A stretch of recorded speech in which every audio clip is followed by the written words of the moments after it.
એક મકાન આપણે વેચવું છે. લગભગ 4 વર્ષ પહેલા લીધું હતું આપણે મકાન. 3 કરોડ આડેગાળામાં લીધું હતું અને અત્યારે આપણે વેચી 5.5 કરોડ જેવી કિંમત થઈ છે. તેમાં કેપિટલ ગેઇન ટેક્સ ચાર્જ ભરવો પડે એવું છે. તમે કેમ કરશો આ? અચ્છા, કેપિટલ ગેઇન ટેક્સમાં કઈ ઇસ્યુ કરી છે? 2 કરોડ 2.5 કરોડ જેવું આવે છે ને. 4 વર્ષ પહેલા લીધું તો લોન પર કેપિટલ ગેઇન 12.5% હોય એટલું તો સરકારને દેવું કે નહીં દે?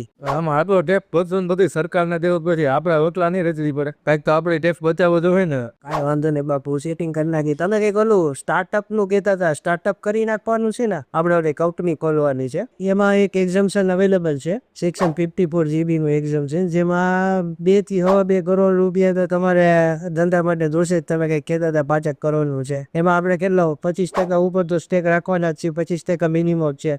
તમારો 75% સ્ટેક તમારો રખાવી દઈ અને 25% તમારા સનનો કે વાઇફનો ગોઠવી દઈ અને સ્ટાર્ટઅપ છે EBIT માં રજીસ્ટર કરાવી દઈ એટલે તમારે પૂરેપૂરું કેપિટલ ગેઇન નું સોલ્યુશન. બીજું હતું હું, બીજું કઈ હોય હુકમ કરો બાપુ. વાહ બાપલિયા વાહ, ભાઈ રા કઈ રહ્યો ભાઈ, ગજબ ટેક્સ બચાવ્યો તમે અમારો. હવે હું કહું, પાણી, ચા પાણી, ઠંડુ પાર્ટી કરવી છે, શું કરવું છે બોલો તમે. હાલો પાર્ટી જોઈને બાપુ, આ તો અમારી ડ્યુટી છે અને તમારા બધાની જે આ મહેનતું છે આપણે હજી ધંધો મોટો કરવાનો છે અને સરકાર તરફથી જે બેનિફિટ મળે છે એના અમે તમને અવેરનેસ આપી છીએ. જો તમે એક પાકા ગુજરાતી છો અને આવી જ ઇન્ફોર્મેશન જોતી હોય, તો ટેક્સ પ્લાનિંગ કરવું હોય તો CA ગુજરાતીને ફોલો કરી લ્યો, સબસ્ક્રાઇબ કરો અને આપના ફ્રેન્ડ્સ અને ગ્રુપની અંદર શેર કરવાનો મત ભૂલો.